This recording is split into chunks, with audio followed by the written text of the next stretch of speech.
Student Solution. बिस्मिल्लाहिर्रहमानिर्रहीम। अस्सलामुअलैकुम dear students, क्या हाल हैं? उम्मीद है आप सब ठीक होंगे। स्टूडेंट्स, आज हम unit number 1 national book foundation 9th class physics के चैप्टर नंबर 1 के अंदर हम शॉर्ट क्वेश्चंस और कंसेप्चुअल क्वेश्चंस की बात करेंगे। जैसा कि आपको पता है, बिलखसूस फेडरल बोर्ड के अंदर जो हमारे पास SLO सिस्टम है भी, स्टूडेंट्स लर्निंग ऑब्जेक्टिव, इसके अंदर आपका कंसेप्ट का क्लियर होना बहुत ज़रूरी है। इसलिए हम इंशाल्लाह जितने भी यूनिट्स डिस्कस करेंगे उनके अंदर हम कंसेप्चुअल क्वेश्चन और आपके शॉर्ट रिस्पॉन्स क्वेश्चन साथ साथ डिस्कस करेंगे और इनके साथ साथ न्यूमेरिकल्स की भी इंशाल्लाह बात करेंगे। तो स्टूडेंट्स, फर्स्ट क्वेश्चन शुरू करते हैं। हमारे पास जो कंसेप्चुअल और शॉर्ट क्वेश्चन है, फर्स्ट क्वेश्चन है हमारा, how physics play an important role in our life. Physics हमारी डेली लाइफ में क्या इंपॉर्टेंट रोल प्ले कर रही है। तो आज स्टूडेंट्स, जितनी भी टेक्नोलॉजी हम देखते हैं, तकरीबन हर टेक्नोलॉजी के पीछे हमें फ़िज़िक्स नज़र आती है। जैसे यहाँ पे हम बात करते हैं कि physics is behind every technology, so it plays a very important role in our daily life. हम ये कह सकते हैं कि हमारी डेली लाइफ में बहुत इंपॉर्टेंट रोल है इसका। कैसे कि for example uses of computer, smartphones and internet, all this devices and instruments work on the principles of physics. ये जितने भी आप डिवाइसेस देखते हैं, स्मार्टफोन्स, कंप्यूटर, बहुत एक्सेस यूज़ हो रहा है इनका टुडे मॉडर्न एरा के अंदर। तो ये सारे प्रिंसिपल्स ऑफ फिज़िक्स के ऊपर काम कर रहे हैं। और इसी तरह से अगर हम बात करें, जैसे रोबोट सिस्टम है हमारे पास, यहाँ पे माइक्रोस्कोपिक रोबोट्स, जो बहुत छोटे टिनी रोबोट्स होते हैं, इनका फंक्शन क्या है, that use to kill cancer cells. हमारी बॉडी के अंदर जो कैंसर सेल्स होते हैं ये उनको एरेडिकेट करते हैं। और आल्सो इसी तरह से बायोलॉजी एंड केमिस्ट्री के अंदर भी हम देखते हैं uses many important principle of physics. जैसे हम एक्शन से रिएक्शन को देखते हैं, एटॉमिक पार्टिकल्स जब हम लेते हैं, एटम्स का जायज़ा हम लेते हैं स्टूडेंट्स, तो उसके अंदर भी आप देखें कि atomic physics, atomic and nuclear physics, यानी जिसका रिलेशन है केमिस्ट्री के साथ। फिर इसी तरह से बायोलॉजी के अंदर आप देखें, जैसे आर्टरीज़ के अंदर या वेंस के अंदर जो ब्लड सर्कुलेशन होती है, उसके अंदर यानी कि जो सर्कुलेशन होती है वो यानी एक मूवमेंट है ब्लड की। तो मूवमेंट या मोशन जो है वो बेसिक एक हम स्टडी करते हैं, फिज़िक्स की एक ब्रांच है mechanics, the study of motion of the objects. और इसी तरह से जैसे इकोसिस्टम है, बैट्स के अंदर आप देखें, अभी बैट से एक एनिमल है, उसको हम बायोलॉजी के अंदर स्टडी करते हैं, चमगादड़ जो है बैट, और उसके अंदर जो इको का सिस्टम स्टडी किया जाता है, बायो में भी किया जाता है। और इको जो है the reflection of sound waves, that is वो एक इम्पोर्टेंट टॉपिक है फिज़िक्स का। तो वी कैन से कि that biology and chemistry uses many important principles of physics. Students, second question शुरू करते हैं हम। Estimate your age in minutes and seconds. आपने अपनी एज मिनट्स और सेकंड्स के अंदर बतानी है। बहुत फेमिलियर और बहुत इम्पोर्टेंट क्वेश्चन है ये। कई दफ़ा ये सप्लीमेंट्री एग्ज़ाम में, आपके एनुअल एग्ज़ाम में ये क्वेश्चन आ चुका है। सिंपल क्वेश्चन है, आपने अपनी एज को कन्वर्ट करना है सेकंड्स में, मिनट्स में। तो स्टूडेंट्स, जैसे यहाँ पे हम कंसिडर करते हैं कि हमारे पास जो एज है, for example that is about my age is 14 year, यानी कि एक बच्चा है, जैसे उसकी एज 14 ईयर है, तो वो बच्चा अपनी एज जो 14 ईयर है उसको सबसे पहले कन्वर्ट करेगा मंथ में। और हमें पता है कि 14 ईयर, हमने तो सेकंड में जाना है, लेकिन एक सीक्वेंस में जाएंगे, डायरेक्ट नहीं हमने जाना है। हम ईयर से मंथ में आएंगे, फिर मंथ से डेज़ में, फिर हार्स में, मिनट्स में, सो ऑन, इसी तरह से सेकंड्स में। तो अगर एज 14 ईयर होगी तो हमें पता है जैसा कि एक साल के अंदर 12 मंथ होते हैं। तो यहाँ पे हम फर्स्ट कैलकुलेशन लेंगे कि हम जो 14 ईयर है, 14 को स्टूडेंट्स हम मल्टीप्लाई कर देंगे 12 के साथ। तो वही है, ये कैलकुलेटर पे हमारे पास आ जाएगा अबाउट 168 मंथ। यहाँ पे मैं m लिख देता हूँ मंथ के लिए, 168 मंथ। यानी अगर उम्र हमारी 14 ईयर्स होगी तो वो फिर मंथ में तकरीबन 168 हो जाएगी। 12 से मल्टीप्लाई करेंगे क्योंकि एक साल के अंदर 12 महीने होते हैं। आगे चलते हैं जी नेक्स्ट। उसके बाद हमारे पास मंथ्स के अंदर हम डेज़ की बात करते हैं। स्टूडेंट्स, यहाँ पे एक आपने कॉन्सेप्ट लाजमी अपना क्लियर करना है कि डेज़ जो है हमारे पास मंथ के अंदर 31 भी होते हैं, 29 भी, या इस तरह से जैसे लीप ईयर होता है, फरवरी के अंदर हम 28 को भी लेते हैं मंथ के अंदर डेज़ को। लेकिन यहाँ पे हम जो स्टैंडर्ड वैल्यू लेंगे days, number of days in the month, that is equal to 30। तो हम जो मंथ की रखते हैं हमारे पास वैल्यू है, हम उसको 30 से मल्टीप्लाई करेंगे। तो 168 मल्टीप्लाई बाय 30। तो ये हमारे पास स्टूडेंट्स जो डेज़ में एज बनेगी 168 मल्टीप्लाई बाय 30, कैलकुलेटर पे ये हमारे पास आ रहा है 5040, 5040। इसके साथ मैं डी लिख देता हूँ यहाँ पे, आपको याद रहे, डेज़ के लिए। तो इसी तरह से आगे हम चलते हैं स्टूडेंट। जैसा कि आपको पता है कि एक दिन के अंदर 24 घंटे होते हैं, तो जब दिन से हम जाएंगे हार्स में, डेज से हम कन्वर्ट करेंगे, वैल्यूज़ को घंटों के अंदर कन्वर्ट करेंगे, तो हमारे पास ये जो वैल्यू आई है दैट इज़ 5040 इसको हम मल्टीप्लाई करेंगे 24 से, और अब जो हमारे पास वैल्यू आएगी दैट इज़ अबाउट, वो कैलकुलेटर पे हम करते हैं तो ये हमारे पास वैल्यू बन जाती है कि 120960। यहाँ पे मैं लिख देता हूँ इसको 120960, ये हमारे पास स्टूडेंट्स वैल्यू आएगी यहाँ पे। और इसको अगर आप पढ़ेंगे तो ये कुछ इस तरह से बन जाएगी आपका 1,20,960 हार्स। यहाँ पे हम एच इसके ऊपर लिख देते हैं, ये हमारे पास हार्स में एज आ जाएगी। उसके बाद स्टूडेंट्स एक घंटे के अंदर हमें पता है 60 मिनट्स होते हैं, और बड़े यूनिट से छोटे में जब भी जानते हैं तो वो रिलेशन को मल्टीप्लाई किया जाता है, और घंटे और मिनट का या मिनट और सेकंड का जो रिलेशन होता है दैट इज़ 60, यानी कि एक घंटे के अंदर 60 मिनट होते हैं और फिर इसी तरह से हर मिनट के अंदर 60 सेकंड होते हैं।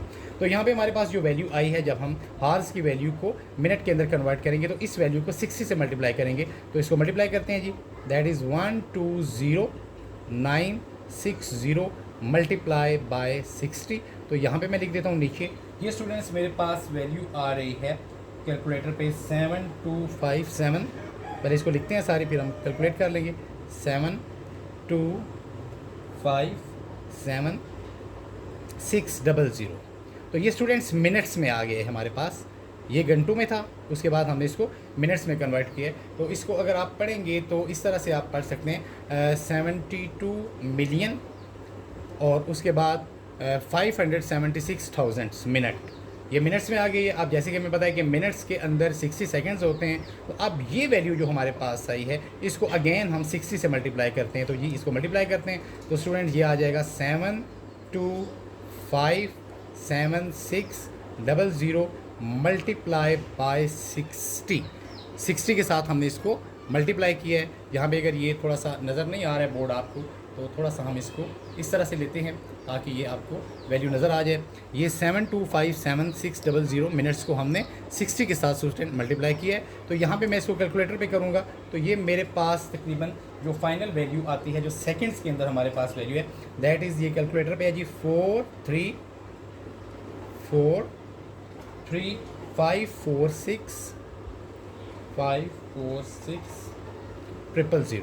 और अगर हम इसको पढ़ेंगे तो स्टूडेंट्स ये हमारे पास अबाउट आ जाती है 43 के बाद है 546,000, 435 मिलियन एंड 460,000, ये वैल्यू हमारे पास तकरीबन आ जाएगी स्टूडेंट्स। अगर आप इसको ऐसे पढ़ेंगे तो ये तकरीबन बन जाती है 43,54,06,000 सेकेंड्स, ये हमारे पास वैल्यू है फाइनल। और अगर आप इसको साइंटिफिक में कन्वर्ट करना चाहते हैं तो आपको पता है जैसे इसका पॉइंट यहाँ पे है, तो आप स्टैंडर्ड फॉर्म से यहाँ पे पॉइंट को 1 2 3 4 5 6 7 टाइम अगर जंप करवाएंगे तो यू हैव 4.3 आप ले लें, उसके बाद मल्टीप्लाई 10 टू रेस, हमने कितना जंप किया है जी 1 2 3 4 5 6 7 नंबर, तो 10 की पावर 7 हमारे पास आ जाएगी।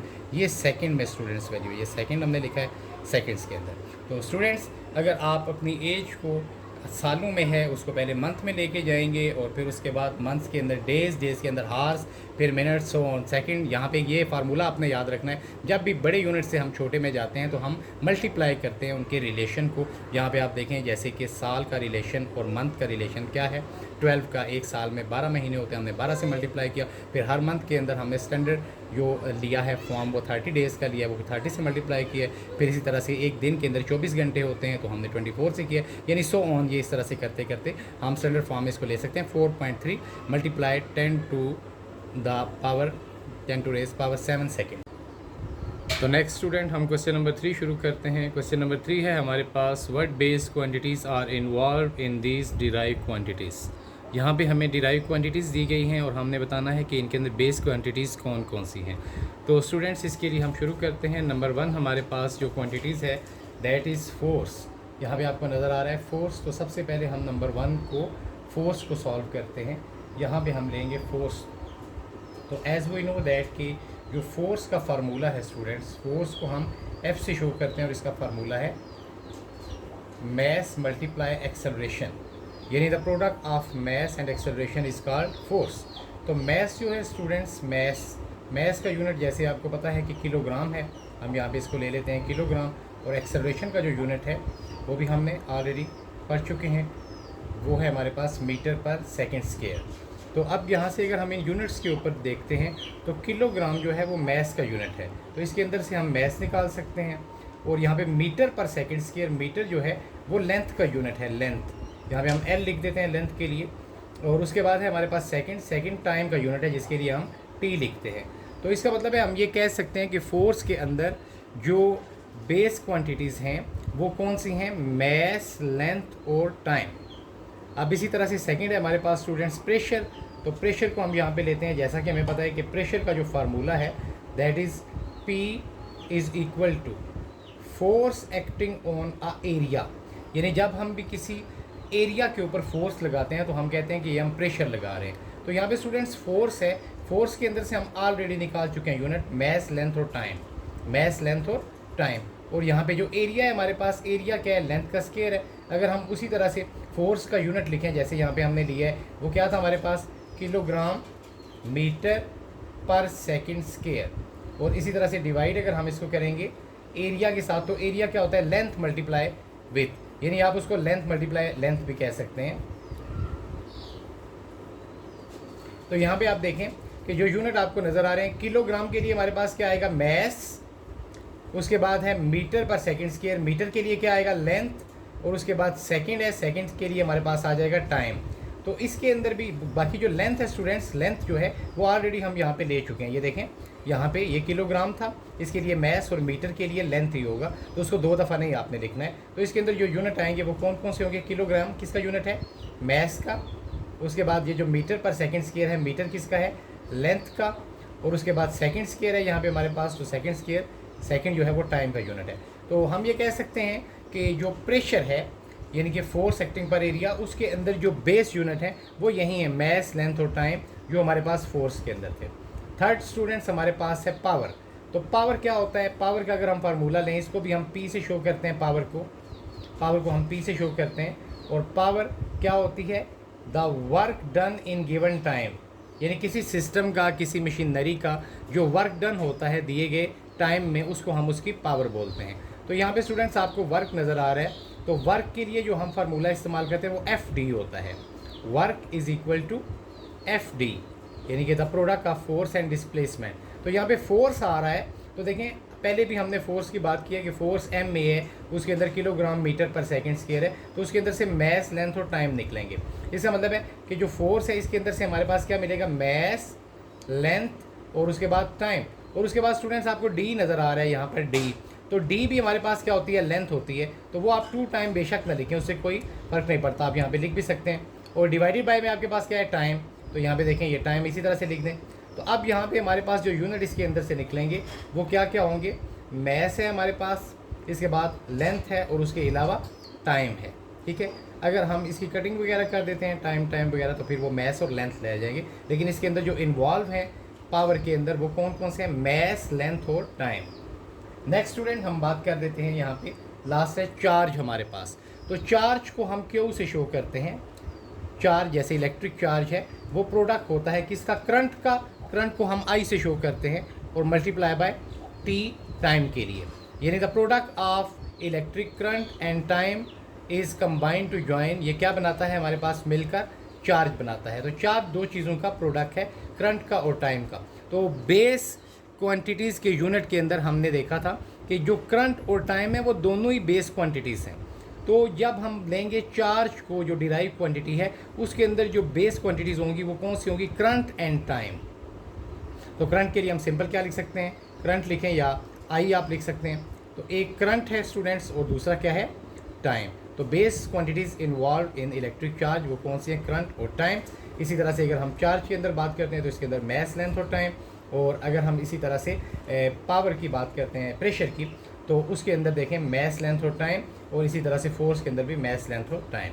तो नेक्स्ट स्टूडेंट्स हमारा क्वेश्चन है क्वेश्चन नंबर 4। इसके अंदर हमने शो करना है कि किस तरह से प्रीफिक्स माइक्रो 1000 टाइम स्मॉलर है, ये 1000 टाइम छोटा होता है मिली से।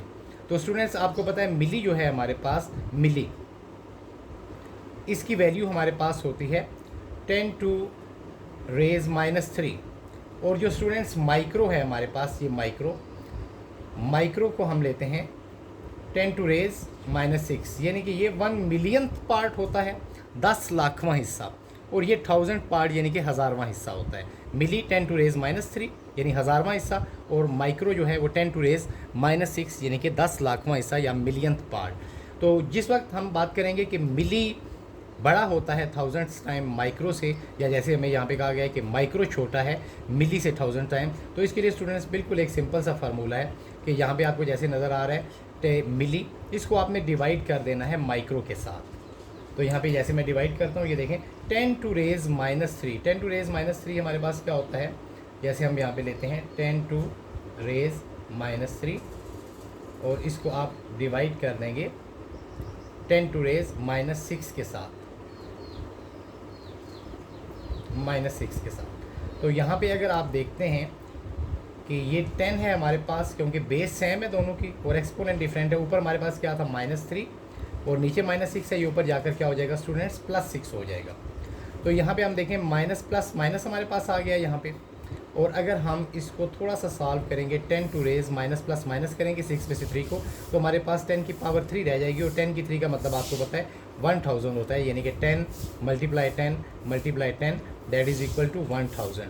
तो इससे शो हुआ है कि जो मिली है वो माइक्रो से 1000 टाइम ग्रेटर होता है। यही हमने प्रूव करना था, show that prefix micro is 1000 times smaller. Micro छोटा होता है किससे, मिली से। तो यहाँ पे आप देख लें कि मिली 1000 टाइम्स बड़ा है इससे।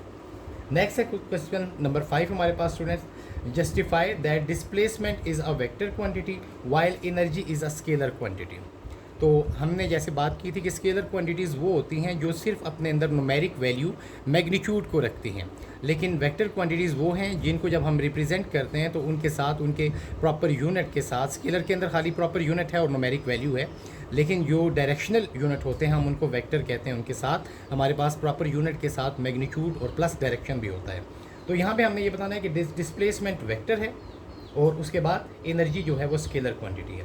तो स्टूडेंट्स डिस्प्लेसमेंट क्या होता है, लास्ट टाइम हमने पढ़ा था जैसे हमारे पास 2 पॉइंट हैं ए और बी, इनके दरमियान में आप डिस्टेंस ले लें, यानी कि the shortest length between 2 points, the shortest distance between 2 points that is called displacement. तो यहाँ पे देखें जब हम शॉर्टेस्ट डिस्टेंस लेंगे, यहाँ से यहाँ तक हम अगर आ जाते हैं या बी से हम सी तक आ जाते हैं फॉर एग्जांपल, तो ये डायरेक्शन शो हो रही है, या सी से हम ऊपर की तरफ कोई पॉइंट ले लेते हैं या नीचे की तरफ, तो ये डिस्प्लेसमेंट जब भी हम शो करेंगे एक डायरेक्शन होगी लेफ़्ट साइड पे, राइट साइड पे, जैसे ए से बी की तरफ या बी से सी की तरफ। तो इसका मतलब है इसके अंदर डायरेक्शन है, और ये जो लेंथ आपको नज़र आ रही है इनके दरमियान में, ये इसकी न्यूमेरिक वैल्यू है, मैग्नीट्यूड है, ठीक है। तो यहाँ पे हम जब इसको शो करेंगे डिस्प्लेसमेंट को, तो इसके अंदर देखें कि एक प्रॉपर आपको डायरेक्शन भी नज़र आ रही है और एक मैग्नीट्यूड भी नज़र आ रही है, न्यूमेरिक वैल्यू भी।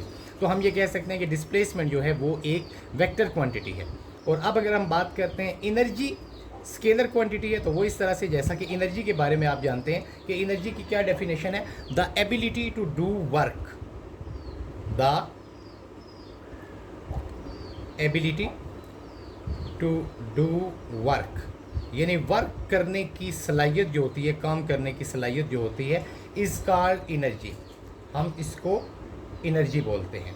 तो स्टूडेंट इसके अंदर आप देखें कि ये काम करने की सलाहियत है, एनर्जी क्या है, the ability to do work is called energy, काम करने की सलाहियत को एनर्जी कहते हैं, यानी किसी मशीनरी के, किसी बॉडी के अंदर जो सलाहियत है जिसकी वजह से वो काम कर रही है, तो हम उसको कहेंगे कि ये उसकी सलाहियत एनर्जी कहलाएगी। तो ये काम करने की सिर्फ एबिलिटी है, इसके अंदर कोई डायरेक्शन वगैरह नहीं है। अगर डायरेक्शन नहीं है तो वी कैन से कि that energy is a scalar quantity, because those quantity which have only their unit and numeric value that are included in vector in scalar quantities. तो so we can say that energy जो है वो हमारे पास एक scalar quantities है। Last question है students हमारे पास, क्वेश्चन नंबर 6, बहुत इंपॉर्टेंट क्वेश्चन है। इसके अंदर आपसे पूछा गया है कि आपने शो करना है कि screw gauge give more precise length than vernier calliper, कि स्क्रू गेज बहुत ज़्यादा बेहतरीन अच्छी किस्म की मेजरमेंट्स देता है वर्नियर के मुकाबले में। तो ये कैसे आप जस्टिफाई करेंगे, तो थोड़ा सा हम इसको एक्सप्लेन स्टूडेंट्स करते हैं। हमें यहाँ पे कहा गया है कि इसको एक्सप्लेन करें। तो हमने जिस वक्त स्क्रू गेज का टॉपिक लिया था, लास्ट वीडियो में हमने उसकी बात की थी कि जो लीस्ट काउंट होता है स्टूडेंट्स, लीस्ट काउंट यानी वो कम से कम मेजरमेंट जो हम किसी इंस्ट्रूमेंट से ले सकते हैं, वो उसका लीस्ट काउंट होता है। तो लीस्ट काउंट जो स्टूडेंट स्क्रू का है, स्क्रू का यानी कि स्क्रू गेज का जो लीस्ट काउंट है वो मिलीमीटर में है हमारे पास 0.01 मिलीमीटर, यानी कि मिलीमीटर के 100वें हिस्से तक। अगर हमारे पास कोई चीज़ समथिंग इतनी छोटी है कि उसका एक्चुअल साइज़ 1 मिलीमीटर है, तो हम अगर उस 1 मिलीमीटर के 100 पार्ट कर देंगे तो वो देखें 1 मिलीमीटर का जो 100वां पार्ट होगा वो कितना छोटा होगा, वो होगा 0.01 मिलीमीटर। वो पार्ट भी हम मेजर कर सकते हैं बाय यूजिंग स्क्रू या स्क्रू गेज जिसको हम कहते हैं। तो इसका लीस्ट काउंट कितना है, मिलीमीटर के 100वें हिस्से तक। जब हम स्टूडेंट्स बात करते हैं least counts of the vernier की, तो वर्नियर का जो लीस्ट काउंट है स्टूडेंट्स ये याद रखें, जिस तरह से हमारे पास ये मिलीमीटर के 100वें हिस्से तक होता है वो सिर्फ 0.1 mm है। तो 0.1 mm का मतलब है मिलीमीटर का 10वां हिस्सा। तो आप देखें वर्नियर किसी चीज़ के अगर 1 मिलीमीटर के हम 10 पार्ट्स करेंगे तो उसकी मेजरमेंट कर देगा 10वें हिस्से की, मिलीमीटर के 10वें हिस्से की। लेकिन स्क्रू गेज एक ऐसा सेंसिटिव इंस्ट्रूमेंट है जो कि मिलीमीटर के 100वें हिस्से तक पैमाइश करता है। तो so we can say that screw gauge give more precise length measurement than vernier calliper. तो स्टूडेंट्स नेक्स्ट इंशाल्लाह वीडियो में हम बात करेंगे जो रिमेनिंग हमारे कंसेप्चुअल क्वेश्चन हैं, शॉर्ट रिस्पॉन्स क्वेश्चन हैं। तब तक के लिए अल्लाह हाफिज़, thanks for watching. Thanks for watching.